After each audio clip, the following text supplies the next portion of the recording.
Dear student, ધોરણ 7 English વિષયની 18 April 2026ની 80 ગુણની દ્વિતીય સત્રાંત પરીક્ષાનું પેપર સોલ્યુશન આવી ગયું છે। તો આજના વિડીયોમાં આપણે સંપૂર્ણ પેપર સોલ્યુશન જોઈશું, માટે વિડીયો પૂરો જોજો, વિડીયોને લાઇક કરજો, તમારા બધા મિત્રો સાથે શેર કરજો। તો ચાલો શરૂ કરીએ આજનો વિડીયો। દોસ્તો, ધોરણ 7 ઇંગ્લિશ વિષયની 18 એપ્રિલ 2026ની 80 ગુણની દ્વિતીય સત્રાંત પરીક્ષાનું સંપૂર્ણ પેપર સોલ્યુશન PDF ફોર્મેટમાં ડાઉનલોડ કરવા માટેની લિંક આ વિડીયોના ડિસ્ક્રિપ્શનમાં આપેલી છે। તેના પર ક્લિક કરીને તમે ક્વેશ્ચન પેપરની અને તેના સંપૂર્ણ પેપર સોલ્યુશનની એમ બંને પીડીએફને સૌથી પહેલાં ડાઉનલોડ કરી શકો છો। અથવા તો દોસ્તો, પેપર સોલ્યુશનની પીડીએફ ડાઉનલોડ કરવા માટે તમારે ગૂગલ ઉપર સર્ચ કરવાનું છે www.mygkguru.in। આ વેબસાઇટ તમે સર્ચ કરશો એટલે જે પહેલી લિંક આવશે એના ઉપર તમારે ક્લિક કરવાનું છે।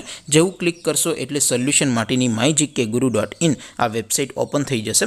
વેબસાઇટ ઓપન થયા પછી તમે સ્ક્રોલ કરીને થોડાક નીચે જશો તો ત્યાં તમને દ્વિતીય સત્રાંત પરીક્ષાના સોલ્યુશન માટેના ધોરણ વાઇઝ લીલા રંગના બોક્સ જોવા મળશે।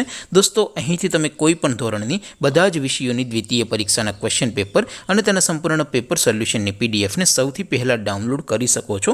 જેમ કે દોસ્તો, અત્યારે હું ધોરણ 7 માટે ધોરણ 7 વાળા બોક્સ ઉપર ક્લિક કરીશ। જેવું ક્લિક કરશો એટલે નવું પેજ ઓપન થશે। નવું પેજ ઓપન થાય એમાં તમે સ્ક્રોલ કરીને થોડાક નીચે જશો તો ત્યાં તમને ધોરણ 7 પેપર સોલ્યુશન 2026નું એક બોક્સ જોવા મળશે, જેમાં દોસ્તો સૌથી નીચે લખેલું છે ધોરણ 7 ઇંગ્લિશ પેપર। તેની સામે ડાઉનલોડ બટન છે, તો એ ડાઉનલોડ ઉપર ક્લિક કરશો તો ધોરણ 7 અંગ્રેજી વિષયની દ્વિતીય પરીક્ષાનું ક્વેશ્ચન પેપર PDF ફોર્મેટમાં ડાઉનલોડ થઈ જશે। તેની નીચે લખેલું છે ધોરણ 7 ઇંગ્લિશ સોલ્યુશન। તેની સામે પણ ડાઉનલોડ બટન છે, તો એ ડાઉનલોડ ઉપર ક્લિક કરશો તો ધોરણ 7 અંગ્રેજી વિષયની દ્વિતીય પરીક્ષાનું સંપૂર્ણ પેપર સોલ્યુશન PDF ફોર્મેટમાં ડાઉનલોડ થઈ જશે। તો દોસ્તો, આવી રીતે તમે ધોરણ 7ના બધા જ વિષયોની દ્વિતીય પરીક્ષાના ક્વેશ્ચન પેપર અને તેના સંપૂર્ણ પેપર સોલ્યુશનની પીડીએફને www.mygkguru.in આ વેબસાઇટ પરથી ડાઉનલોડ કરી શકો છો। તેમ છતાં કોઈ ક્વેરી હોય, કોઈ પ્રશ્ન ન સમજાતો હોય તો નીચે કોમેન્ટ કરીને પૂછી શકો છો। અધરવાઇઝ આપણે નવા વિડીયોમાં મળીશું, ત્યાં સુધી રજા આપું। આવજો દોસ્તો, જય હિન્દ, વંદે માતરમ।